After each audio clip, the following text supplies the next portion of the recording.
It's Liam Crowley with Screen Rant. Guys, thank you so much for taking the time to chat. This is a truly, truly, truly special film. So it's an honor to talk with you both today. Oh, thanks, man. Chris, to start with you, there are a lot of moments with John that I found really communicate his psyche, the body language you bring to this character. A couple that I wrote down was you extended your full hand to Harry when he kind of kept it reserved, kind of showing the forwardness that you have as a character, and you still have an iPhone with a home button. Yeah. And that's something I pick up on because it's been so many years since. Are those things all on the page to begin with, or are those some of those nuances you're adding yourself? No, I mean, those are things certainly Celine is aware of, that you have discussions about. That moment with me and Pedro where we shake hands, one of the few moments where him and I get to interact, and there's so much to be said there, even though there's very minimal dialogue, because this is like, you know, it's a love triangle that everybody's aware of. So you know, you have these two men obviously competing for the same woman, so there's going to be a lot underneath a handshake. And I remember that scene really kind of feeling like, oof, like even just that moment, because we all have some sort of connection to these experiences and these feelings and the competitiveness, the inadequacy, the insecurity, and the love. So yeah, even that, I'm glad that handshake left a mark, because I really liked that moment a lot. It was really funny, that scene, though. Yeah. We were having a dumb time. We were having a dumb time. But that's the problem. When the three of us are together, we get a little dumb. It's pretty dumb. It's dumb. Something I love about Celine's work too is the camera work. You guys are obviously seeing it in post-production. The blocking, of course, goes in. Dakota talking with you specifically about Lucy. There's a shot in the third act. I won't give the context because it's a spoiler, but a character says to you that you're using me. And when you say I'm not, you're placed in the opposite vertical third as the character you're talking to, and you take a step outside of it. Was that deliberate, or am I reading too much into it? Love it. I think that you are a wonderful person. Really dialed in. Good questions, man.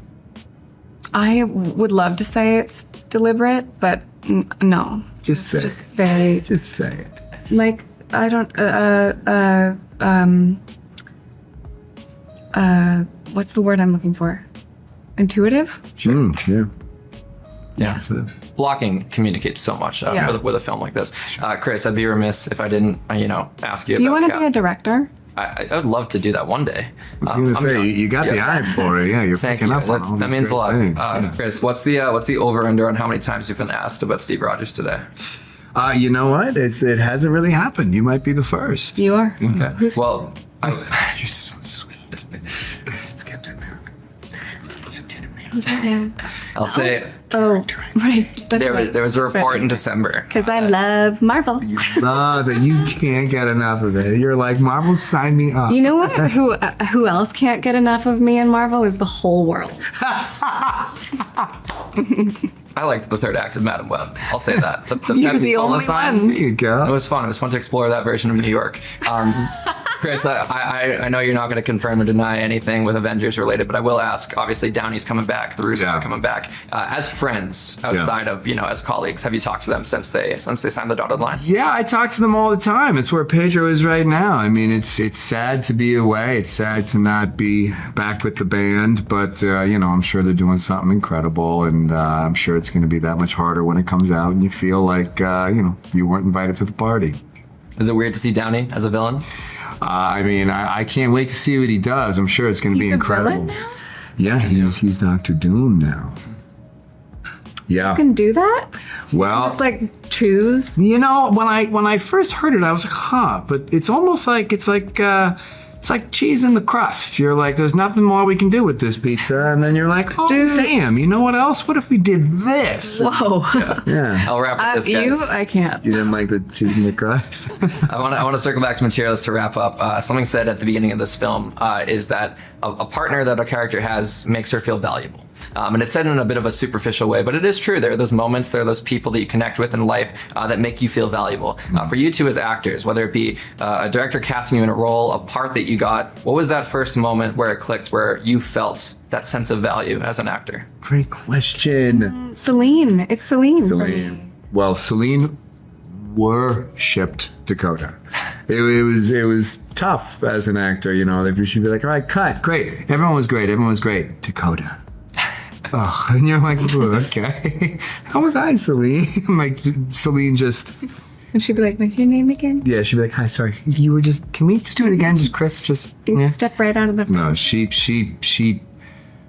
just threw so many flowers at Dakota. She just worshipped it down. She walked on. No. We just had did. an incredible partnership, and it was. I felt valuable. I might even say Downey. You know, I mean, there was. I mean, I made movies for 10 years prior to jumping on to the. Because he gave you the call, right? Yeah, he was the one who kind of talked me into it. I didn't want to take the role. I said no a few times, and he was the one that kind of gave the nudge. You didn't want to be Captain America. And I said no a few times. Yeah, I don't know. Just didn't want to do it. I was scared. I was intimidated. I didn't know if it was a big commitment, and it was just. I was kind of thinking about leaving acting in general. I don't know. You're always thinking about that. I know. Me too. Yeah, just trying to get off this train. Should we quit? Well, right now. Today? Bye.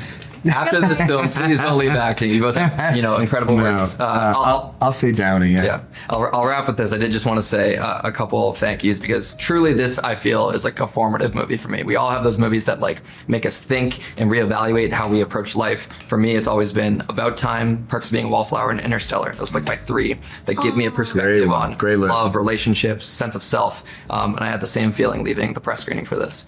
So thank you for both like pouring your heart and soul into this. Thank I know you. y'all got a lot of jobs, but every now and then, one comes around where I think it's going to stand the test of time, and that's how I feel about Materialists. So sweet. Liam, Thank you. Thank you, dude. Thank you.